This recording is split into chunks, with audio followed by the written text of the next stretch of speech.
창세기 12장 1절부터 9절까지 제가 읽겠습니다. 여호와께서 아브라함에게 이르시되 너는 너희 고향 친척과 아버지의 집을 떠나 내가 내게 보여줄 땅으로 가라. 내가 너로 큰 민족을 이루고 내게 복을 주어 내 이름을 창대하게 하리니 너는 복이 될지라.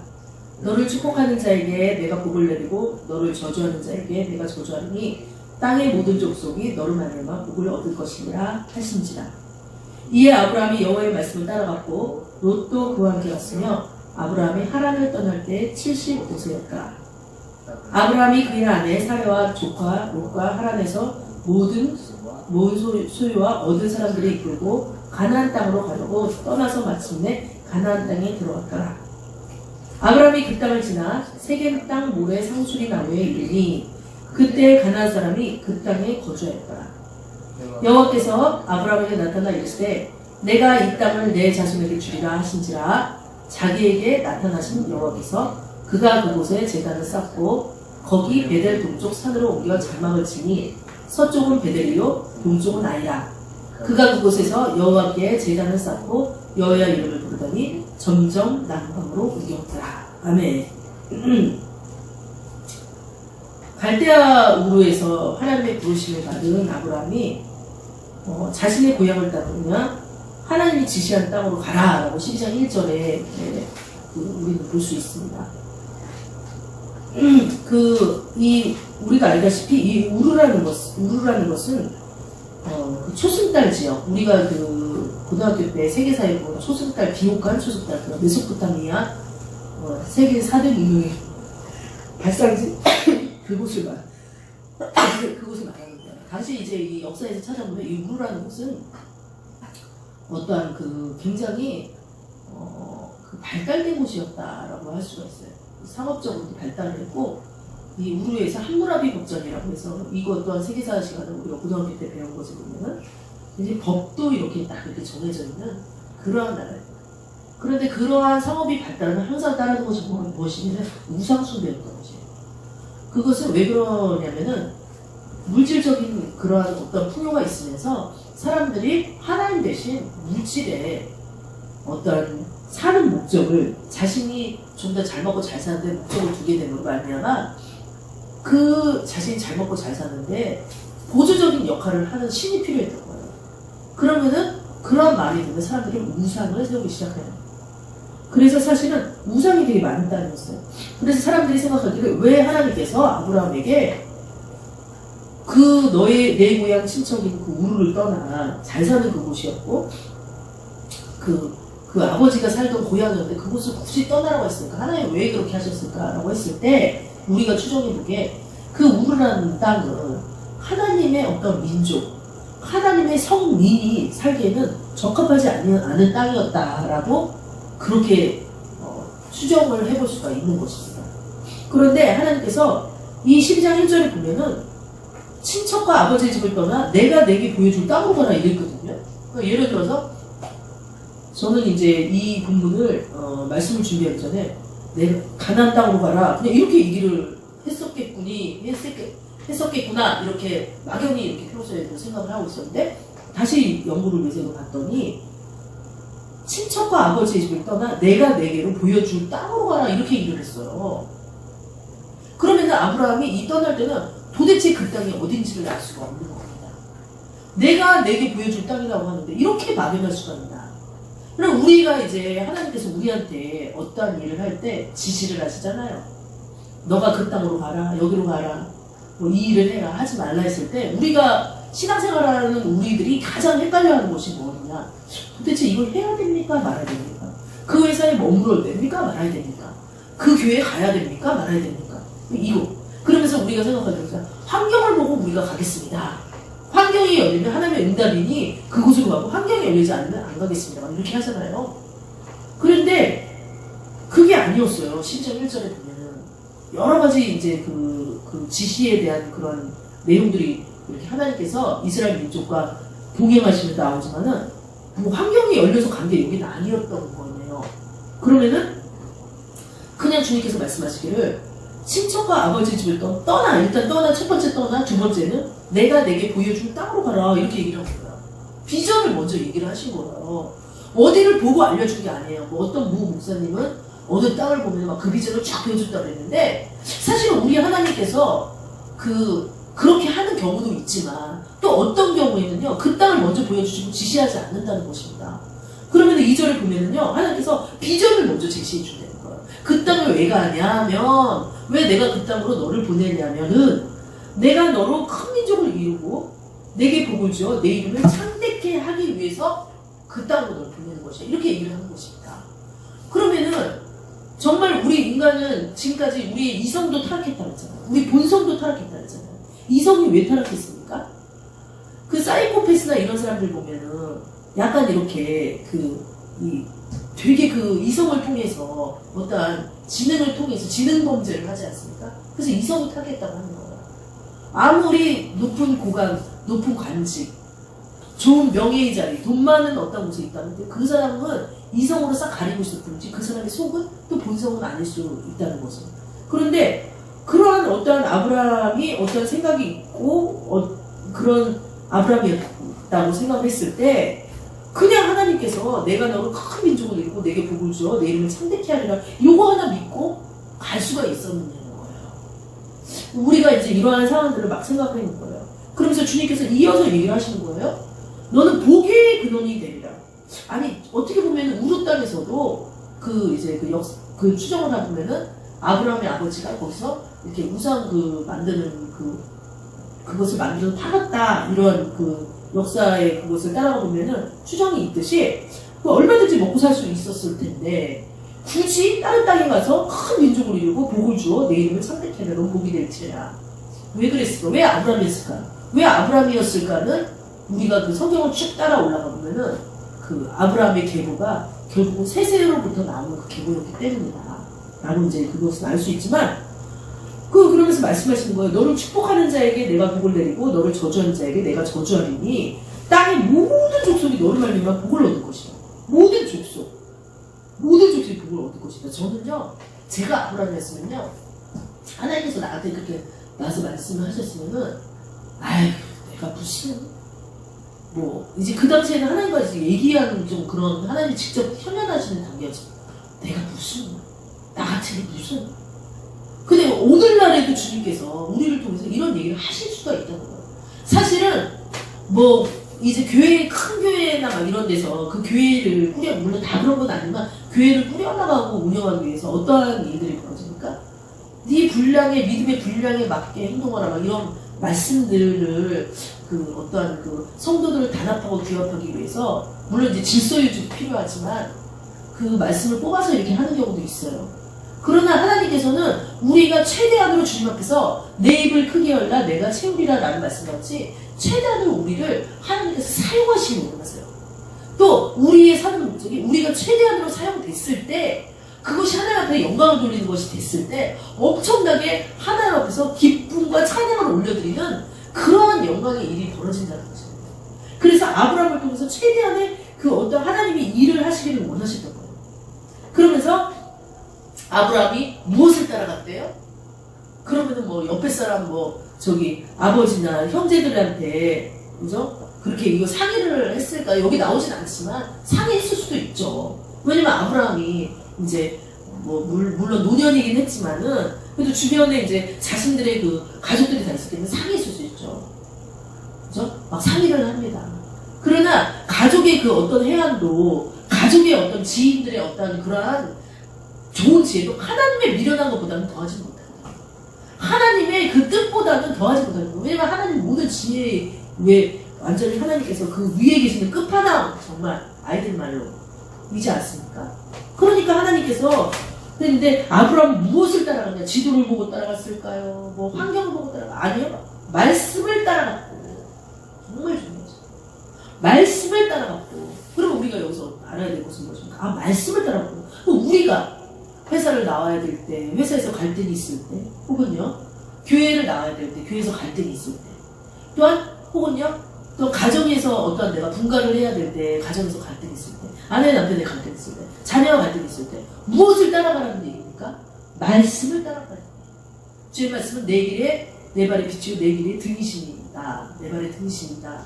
라는 잠언 말씀처럼 말씀을 따라가야 된다. 그 등불을 어떤 사람의 고언이나 어떠한 지혜자의 고언이 아니라 하나님의 말씀이다. 그러면 이제 우리가 또 의문하죠. 그럼 어떻게 하나님이 나한테 말씀해 주는지 압니까? 뭐 어떻게 알아요? 맨날 큐티를 통해서 또한 어떤 하나님과의 만나는 접촉점을 우리가 가져야죠. 제가 지금 상담사이기도 한데 상담하러 오는 사람들이 3개월을 10회기를 기본으로 하는데 그들이 왜 상담을 해요? 상담을 통해서 자기 얘기를 털어놓기도 하지만 어떤 답을 얻기 위해서 물론 이건 상담의 그 목적은 아니지만 얻기 위해서 하는 사람이 많아요. 그러면 상담사를 그냥 안 만나고 할 수 있나요? 상담사한테 와서 그 얼굴을 보고 눈동자를 보고 상담사에도 풍기는 어떠한 그런 여러 가지 그 환경을 보고서는 그것을 신뢰하면서 믿으면서 그 얘기를 듣고 말을 한다는 거죠. 하물며 우리 하나님께서 그 얘기를 할 때, 그 길을 갈 때 상담도 일주일에 한 번 하면서 만나가지고 그 얘기를 듣기를 원하는데 하나님의 말씀을 하루하루 보지 않는다는 거. 어떻게 우리가 하나님의 뜻 가운데 살고 이 죄악 많은 이 세상에서 우리들이 살아낼 수가 있을까요? 힘든 겁니다. 특히 지금은 말세의 지말이라고 하잖아요. 뭐 10년 전에도 말세 지말이고 지금은 더더욱 말세 지말이라는 것을 안 믿는 사람도 얘기해보면 정말 말세라고 얘기를 하잖아요.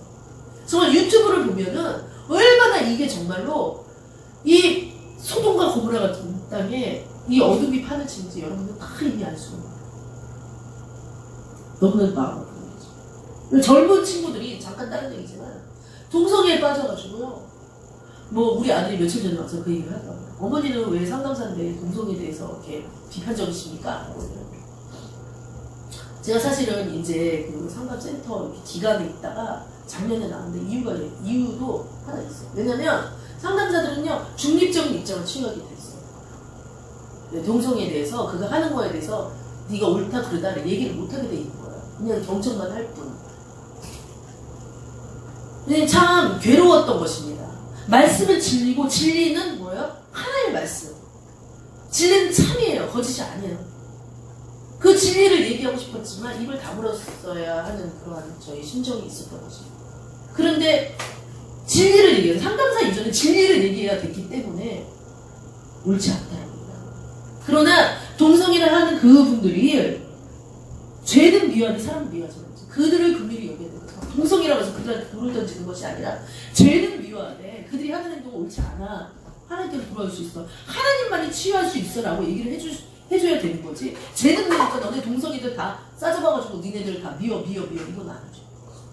그래서 저는 다시 한번 전에도 잘못교회 사역자지만 건의를 했지만 한국교회에서 조금 되시는 분들이 동성애를 위한 안 된다 대목만 할 것이 아니라 그것도 물론 해야 되겠지만 합법화 동성애 합법화 그 다음에 뭐예요?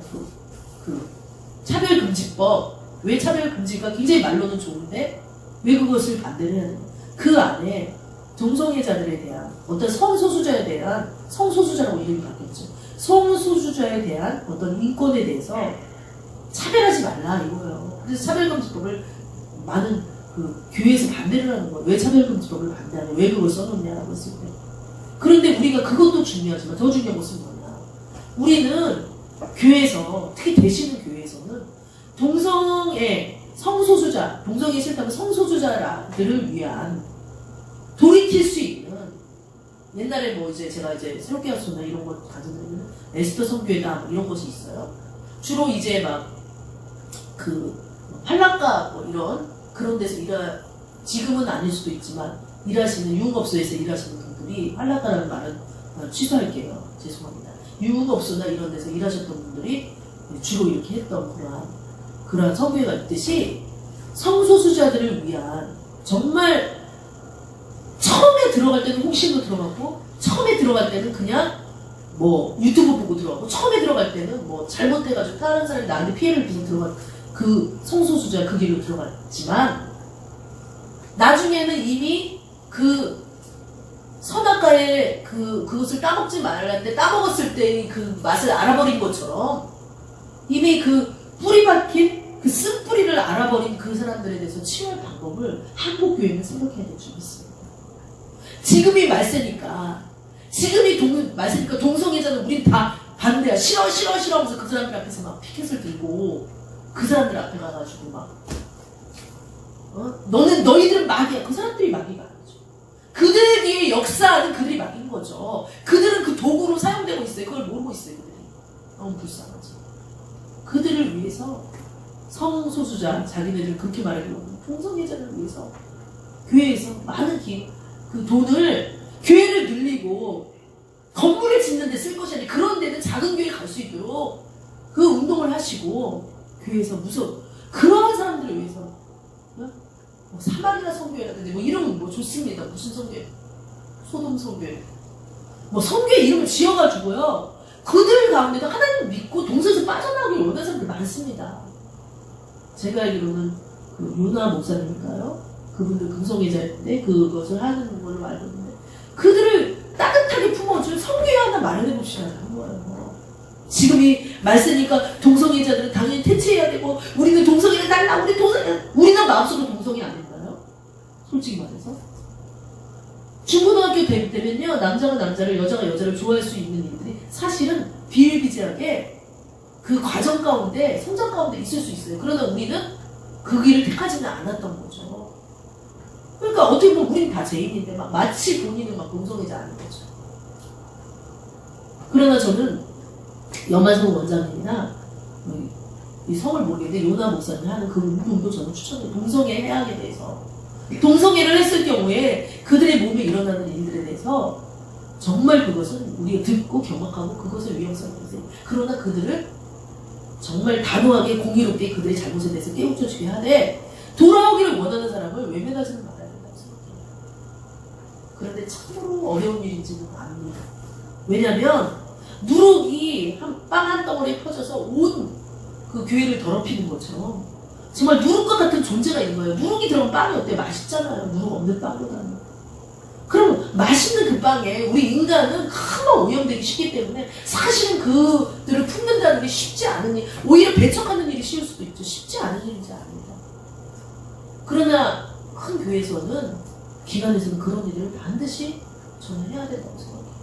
저희 교회도 작은 교회지만 사실 저는 조현병의 청년들을 품으려고 무지 노력했어요. 몇 년 동안. 근데 이것이 모든 환경들이 열악하고 제 몸을 완전히 그들한테 떼어주고 희생을 하며 가루가 되어야 될 이런 것이 되니까 이 지지 세력이 없으면 참으로 힘들었다는 거죠. 그래서 저는 강력하게 정말 주장합니다. 큰 교회, 물질의 여력이 있는 교회, 더 이상 성도들을 막 모으고 얼마든지 우리나라 교회는 많아요. 그런데 성전을 짓고 뭐 성도들이 오는 거야 어차피 성전을 짓고 이런 것보다는 그런 우리나라에 해악이 존재하는 그 풀리지 않는 이 미스테리 같은 이러한 일들 있잖아요. 동성애 이런 문제들요. 성차별 금지법을 이게 반대하는 거 이거 좋습니다. 하나 해야 되지 않을까 교회가 앞장서서 그렇게 제안을 줍니다. 잠시 딴 데로 갔어요. 그래서 우리는 무엇을 따라가야 되나? 여호와의 말씀을 따라서 그 알지 못하는 길을 아브라함이 갔다는 것이에요. 그런데 롯의 아버지가 돌아가셨기 때문에 롯을 건사할 사람이 없어요. 그래서 롯도 아마 같이 갔다고. 근데 그 하란에서 이제 그 도중, 가나안으로 가는 도중에 그 하란이라는 땅이 거기에 머무르려고 했는데 거기서 이제 아브라함이 거기서 아버지도 돌아가시고 하니 거기서 이제 75세에 그 땅을 떠나는 거지. 우리가 하나님의 일을 할 때 나이는 상관이 없어요. 저는 지금 일동국 선교회 그 소속이 돼서 지금 스텝으로 활동하고 있지만 그곳에 사실은 이렇게 보면 어떨 때는요 영적 리더가 누군가 싶어요. 예수님의 영적 리더지만 사실 우리 간사님들 보면은 한 30대 초반, 20대 후반이신 분 그분들이 앞에 나와서 우리 목회자들 오래된 사람들 이렇게 막 섬기십니다. 그러면은 영적 리더가 누구냐라고 했을 때 75세 먹은 사람이 영적 리더다? 나이 많은 사람이 영적 리더다? 이것은 유교적인 관습에 지나지 않습니다. 뭐 목회 경력 오래된 사람이 영적 리더다? 이게 유교적 관습이죠. 하나님 편에서 봤을 때는요 이 마음이 정결하게 된 사람이 영적 리더예요. 그리고 담대하게 나갈 수 있는 그 사람이 영적 리더예요. 하나님의 말씀을 쫓아 나갈 수 있는 사람이 영적 리더니까요. 그래서 교회에서 목사님이 있어도 때로는요 어떤 교회 가면 목사님이 있어도 영적 리더가 있어요. 그 교회, 그 단체를 그 영적인 흐름을 좌지우지하는 영적 리더가 있어요. 보이지 않는 영적 리더. 그래서 여하튼 간에 75세에 간 거예요. 나이는 상관없다고 했죠. 그래서 가서 그 땅을 지나 세겜 땅 상수리 나무에 이르러 그때 가나안 사람이 그 땅에 거주하거든요. 세겜 땅은 이제 가나안 땅에 들어간 거예요. 가나안 땅은 오늘날 팔레스타인 땅,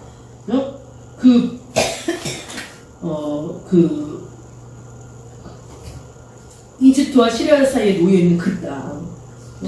지금 막 이제 이스라엘과 어떤 하여튼 그쪽 땅이에요. 예루살렘 지금 그쪽 어떤 그 부분 그 가나안 땅이죠. 그러면은 이 가나안 땅 때문에 몇 년 동안 계속 막 이 땅이요 어떤 우리나라가 군사적 요충지 우리 그거 배웠잖아요. 역사에서 이 한국은 지정학적 요충지다 이런 거 배웠잖아요. 왜 지정학적 요충지예요? 대륙과 그 다음에 저쪽에 오는 그 민족들 유럽이나 서양에서 오는 민족을 이렇게 있는 어떤 요충지다 그래고 우리나라가 지정학적 위치가 있어서 일본이 맨날 점령하려고 하고 막 우리나라가 일본 점령 이후에 막 다른 나라들 막 들어와가지고 서로 막 대사관에 들어와서 서로 딱 뺏어들고 러시아, 중국 다 막 큰 대국들 우리나라 넘봤던 이유가 뭐예요? 지정학적 위치. 근데 약간 보면은 이 가나안 땅 지정학적 위치라고 볼 수 있는 거거든요. 전 세계 지도를 봐도 뭐 우리나라가 중심이라고 할 수는 없지만 이 가나안 땅 이쪽이 되게 지정학적 위치일 수 있는 하나님께서 어떠한 그 민족을 택하신 이유거든요. 이제 그래서 아무튼 그 땅을 갔어요. 그러면은 오늘 말씀 제목이 사실은 왜 가나안 땅은 어디인가? 저는 이거는 말씀 준비하기 전에 많이 찾아봤어요. 가나안 땅을 뭐라고 하나 사람들이 각각 다 여러 가지 해석이 있어요. 가나안 땅에 대한 해석. 왜 꼭 가나안 땅? 그리고 가나안 땅을 꼭 왜 가나안 땅으로 가요? 왜 모세가 애굽으로 요셉이 자신의 70명의 자손들을 다 이끌고 애굽으로 들어가가지고 그 가나안 땅에서 이제 어떻게 된 거예요? 기근이 들으니까 들어가서 400년 넘게 그곳에 있을 때 왜 굳이 또 하나님 왜 야곱은 굳이 가나안 땅에다가 또 자기를 묻어달라고 했을까? 왜 가나안 땅이야 도대체? 우리 의문을 가져야 돼요. 왜 가나안 땅? 그리고 왜 여호수아 그것을 통해서 모세를 지도자로 세워가지고 왜 굳이 가나안 땅 보니까 지금에도 사람이 살고 있었다고 여기 거주했더라 6절에 12절 6절에 세겜 땅 모래 상수리 나무에 이르니 가나안 사람이 그 땅에 거주했다고 나왔는데 왜 그 땅에 이미 아무리 무슨 족속들이 그렇게 많이 자리 잡고 있는 그 가나안 땅에 굳이 하나님이 왜 계속 이 민족을 다른 데로 가서 그쪽으로 다시고 왜 계속 가나안 땅이냐 이거죠. 그 땅은 왜요? 그 땅은 하나님이 지시하신 그 땅이에요. 그 땅에서 하나님의 나라를 다시 이루기를 원했던 하나님의 마음이에요. 하나님께서는 에덴을 창설하실 때 거기서 사실은 이 얘기를 하시고 싶었던 거예요. 아담을 통해서 무슨 얘기를 하고 싶었어요? 아담, 내가 너로 큰 민족을 이루고 아담, 내게 복을 주어 아담, 내 이름을 창대케 하고 아담, 넌 복이 그늘인 거지. 이 얘기를 하나님 하시고 싶었던 거예요. 하셨어요 이미 거기서. 왜냐면 생육하고 번성을 하고 했기 때문에 아담. 근데 어떻게 됐어요? 완전히 그것이 인간의 죄악으로 불순종으로 말미암아 실패하게 된 거예요. 사람에 의해서 실패가 된 거예요. 사람에 의해서. 그리고 노아 홍수 때도 노아 홍수를 통해서 물로 그들을 쓸어버릴 수밖에 없었던 것은 그 모든 것들이 정말 인간의 죄악으로 이렇게 된 거예요. 인간이 자꾸 하나님의 일에 정말 자꾸 딴지를 걸면서 불순종하는 게 이렇게 된 거예요. 그러니까 하나님이요 우리가 여기 말씀 쫙 읽어보면은 하나님은요 전 때로는 이제 우리 청소년들이 눈높이에 맞추면 스커드 미사일 같아요. 이게 표현이 맞는 스커드 미사일이 그건지 모르겠는데 예전에 이제 어디에요? 이란의 국방부 장관인가요? 그가 계속 어떠한 미국에 반하는 행동, 사람들한테 해로운 행동을 하고 막 자기네들끼리 막 이렇게 뭉치려고 하니까 미국이 어떻게 했어요? 스커드 미사일 맞나요? 그걸 통해서 쫙 추적을 해가지고 그 사람이 어디에 있는데 그 추적을 끝까지 어느 곳까지 추적을 해서 결국 거기에 딱 때려가지고 그게 저기였나? 네?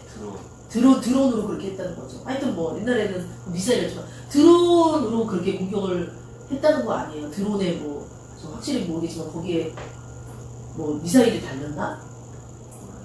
하여튼 그렇게 하는 것처럼 끝까지 쫓아가서 오늘날의 과학 방식이 굉장히 좋다고 하지만 그것보다도 더 하나님의 눈동자는 사람들을 쫓는 거죠. 한 사람을 택했다. 한 땅을 택했다. 한 나라를 택했다. 한 민족을 택했다. 한 교회를 택하면 하나님 끝까지 하나님의 뜻을 이루기 위해서 하나님 그렇게 하시는 분이에요. 그러니 가나안 땅에 하나님이 마련한 땅. 그래서 오늘날 이스라엘 민족들이 왜 계속 그 땅을 차지하려고 그 성전 그쪽을 계속 지금 모스크가 된 그 예루살렘 성전이 있던 그곳을 짓고 자기네 땅이라고 그러고 왜 누구죠? 트럼프가 작년인가요? 작년이죠. 그 이스라엘 예루살렘을 그 대사관을 미국 대사관을 옮겼을 때 그렇게 막 그 아랍 민족들을 옮겼어요. 그 땅 굉장히 영적인 땅인 거예요. 그 땅이 뺏김으로 말미암아 그 땅이 이제 성전이 세워지면 말미암아 계시록의 말씀들이 이루어져야 되기 때문에 하여튼 그런 게 있어요. 지금 얘기가 딴 데로 흘러가고 있지만 가나안 땅이나 그러면 우리에게 이방인이었던 우리 이제는 이방인이 아니라 하나님의 돌 감람나무에 이제 우리가 접붙임이 된 우리는 이 가나안 땅을 뭘로 봐야 되나요? 사람들은 흔히 가나안 땅을 좋은 땅이라고 생각해요. 가나안 땅이야. 거기서 가나안 땅을. 근데 우리가 여기 가나안 말씀을 읽으면 가나안 땅은 결코 좋은 땅만 아니에요. 사실 가나안 땅을 역사적으로 살펴보면 가나안 땅 주변에는요 거의 사막이었어요. 가나안 땅은 그래도 젖과 물이 끓인다라면 황무지였어요. 황무지 그 당시에 아브라함. 그런데 그 땅은 황무지지만 개선이 가능한 땅이에요. 젖과 꿀이 흐를 수 있도록 개선이 가능한 땅이. 나중에 그 모세가 이 가나안 땅에 들어갈 때 이 젖과 꿀이 흐르는 이 땅이라고 이렇게 표현이 돼요. 출애굽기 3장 8절에 보면 젖과 꿀이 흐르는 땅으로 여기는 그게 안 나오지만 창세기 12장은 젖과 꿀이 흐르는 땅. 이미 이제 그 여러 다른 민족이 있으면서 이 땅은 젖과 꿀이 흐르는 땅이다. 그런데 우리가 이것을 젖과 꿀이 흐르는 땅을 자꾸 육적으로만 해석하면 안 되고 영적으로 해석을 해야 돼요. 영적으로 해석은 이 땅은 젖과 꿀이에요. 영적인 하나님과 연결이 되는 땅이다라고 봐야 되는 거예요. 믿음의 땅이다라고 말씀드리고 싶어요.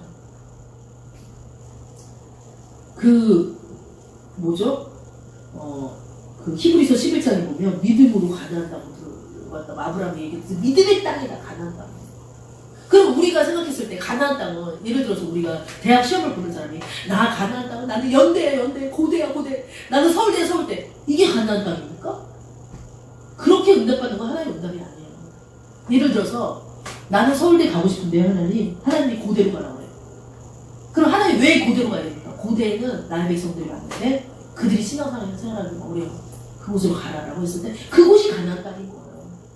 또 어떤 분은 자기가 중국에서 있는데 중국 내지로 저 산속으로 더 깊은 데로 막 외곽으로 더 가라고 하는 거예요. 근데 그곳에는 뭐가 있었어요? 뭉종병자가 막 있었던 거 아무도 안 찾아요. 막 그때 후진국이었기 때문에 더 중국이. 근데 그곳에 가서 그들하고 같이 사용을 해라. 그러면 그곳이 가나안 땅이 아니에요. 가나안 땅이에요. 우리는 흔히 생각해 가나안 땅은 내가 갈 가나안 땅은 막 이게 기복신앙, 축복신앙이 막 들어가면서 어떻게 되냐면 가나안 땅은 뭔가 더 풍부한 무엇이 있고 물질적으로 막 풍요가 있고 이걸 가나안 땅이라고 생각하는데 사실 가나안 땅은 아까도 주님께서 성경에 말하고 있죠. 12장 4절에 보면 말씀을 따라가는 그곳이 가나안 땅이에요. 사실은 사람들이 보기에 그곳은 황무지라고 할지라도 하나님께서 그곳을 통해서 내가 너에게 영적으로 할 일이 있다. 그래서 너와 내가 동행하자라고 하면 그곳이 가나안 땅인 거예요. 그래서 우리는 가나안 땅을 가나안 땅은 뭐냐? 젖과 꿀이 흐르는 가나안 땅이라는 것은 하나님의 축복과 하나님의 인자, 하나님의 말씀이 있는 그곳이 가나안 땅인 거예요. 그럼 가나안 땅은 무엇으로 들어가냐? 믿음으로 들어갑니다. 믿음으로 들어가요. 우리가 잘 알듯이 그 여호수아 우리가 그 잘 알고 있듯이 그 여호수아가 가나안 땅에 들어가기 전에 그죠? 그 모세가 12정탐관을 보냈을 때 10명은 믿음 없이 계속 육적인 얘기를 했어요. 그 땅이 젖과 꿀이 흐르는 땅은 맞는데 거기 큰 민족이 있기 때문에 안 돼. 우리는 밥풀떼기밖에 안 돼. 우리는 절대 못 들어가. 그들 밥이야. 우리는 들어가면 안 돼. 그래서 인간적인 계산을 해요. 근데 이게 가나안 땅에 들어갈 수 있는 자세인가요? 아니죠. 그 땅은 척박하고 황무하지만 젖과 꿀이 흐르는 땅도 맞지만 그 땅이 그죠? 그 땅을 하나님께서 우리에게 주셨기 때문에 그 땅은 우리의 밥일 것이다 라고 말하는 여호수아 갈렙과 같은 그런 믿음을 가지고 들어가는 땅이 가나안 땅입니다. 그래서 저는 막 생각을 해봤어요. 제가 혹시 말씀을 증거할 때 우리 성도님들한테 가나안 땅을 좀 더 지금보다 생활이 나아지는다면 가나안 땅이라고 했나? 물론 그럴 수도 있지만 영적인 가나안 땅을 얘기를 해줬어야 되는가 이런 약간 후회가 들어요. 가나안 땅은 우리는 가나안 땅을 하나님이 가라고 한 땅, 주님이 주신 땅으로 한 걸음씩 나아갈 때 그 땅이 가나안 땅이라는 것을 잊어버리지 말아야 될 줄 믿습니다. 그래서 지금 이 시간에 기도할 때 하나님 나에게 가나안 땅은 어디입니까? 주님이 가라고 한 그 땅은 어디입니까? 하나님 우리 교회의 가나안 땅은 어디입니까? 하나님 그 땅을 믿음으로 밟게 하시고 말씀이 동행이 되어서 그 땅한테 확신을 주시고 갈 수 있는 믿음을 주시옵소서. 다른 사람들의 말은 아무 증거가 되지 않습니다. 오직 하나님의 말씀, 하나님이 주신 그 믿음을 가지고 붙들고 나아가게 해 주셔서 주여 일창으로 기도하시겠습니다. 주여 주여 아버지 하나님 다시 한번 주님께 기도드립니다. 가나안 땅은 우리는 가나안 땅이 지금보다 더 나은 환경이라고 생각하지만 사실 때로는 가나안 땅이 사람들의 잣대, 사람들이 만들어 놓은 기준에 의하지 않은 땅일 수도 있다는 것을 다시 한번 오늘 말씀을 통해서 생각해보려 합니다. 그럼 우리에게 있는 가나안 땅은 무엇입니까?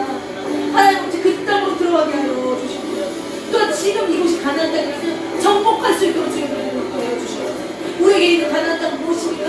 우리가 아직 가나안 땅에 순종하지 못하고 들어가지 못한 것이 있다면 들어갈 수 있도록 도와주시고 가나안 땅을 정복해서 정말 하나님이 일일이 얘기해준 그 땅, 정말 광야에만 머물러 있으면서 하나님의 음성이 무엇인지도 모르고 하나님의 뜻이 무엇인지도 모르고 헤매고 그냥 먹다 죽는 인생이 아니라 가나안 땅으로 들어와서 그 땅에서 하나님께서 하시는 그 역사를 같이 동행하면서 말씀을 통해 볼 수 있는 저희들이 될 수 있도록 주여 이름으로 인도하여 주시옵소서. 주님 그리하실 주님을 믿사오며 감사드리며 예수님을 기도드립니다. 다시 한번 기도할 때 아까도 말씀드렸지만 우리는 가나안 땅이 들어 지금 이 땅이 가나안 땅일 수도 있어요. 그럼 하나님 정말로 이 땅에서 정말 승리하는 삶으로 살아갈 수 있도록 도와주세요. 또 가나안 땅이 이 땅이 아니라면 하나님 뜻 새로운 가나안 땅을 하나님께서 주시기 원하는 그곳으로 갈 수 있도록 도와주세요. 우리 하늘송 성공교회 좀 기억해 주세요. 지체 청소년 생산부터 기억해 주세요. 또 우리 지체들 정말 지금 코로나19로 인해서 믿다가 실족한 지체들도 있고 한데 주님 아버지 그들의 마음을 부탁드려주시고 또 우리 김재원 목사님 영육과에 강건한 걸 달라고 또 우리가 그 몸 아픈 지체들은 정말 주님의 사명 감당에서 여호수아 갈렙처럼 담대하면서 강건하게 사는 하나님의 나라로 가야 돼요. 그래서 그렇게 될 수 있도록 주여 선창으로 기도하시겠습니다. 주여 주여 주여 주여 아버지 하나님 다시 한번 기도합니다. 하나님 아버지 우리 지금은 이곳이라면 하나님의 능력이 힘입어 말씀을 입어 나아갈 수 있도록 정복할 수 있도록 주님 기도하여 주시고 우리에게는 가나안 땅은 어떻게 보면 믿지 않는 성도들 믿지 않는 지체들 아버지 지체가 아닌 그들 하나님 아버지 주님 앞으로 들어올 수 있도록 주여 부르며 실족하다가 아버지는 떠나가는 아버지 그 주님 앞에 들어오시고 주여 돌보고 인도하여 주시고 하나님 아버지 우리 가나안 땅은 학교입니까? 우리 가나안 땅은 회사입니까? 우리 가나안 땅은 어디입니까? 믿음으로 가기를 원하는 그곳이 가나안 땅인 줄 믿사옵니다. 하나님 아버지 그곳으로 가서 하나님의 음성을 듣고 동행하며 사는 삶으로 들어갈 수 있도록 하나님 들어서 우리 기억하여 주시옵소서. 주님이 이전으로 기억하는데 그 가나안 땅으로 갈 수 있도록 하나님 아버지 또한 우리가 못 깨달은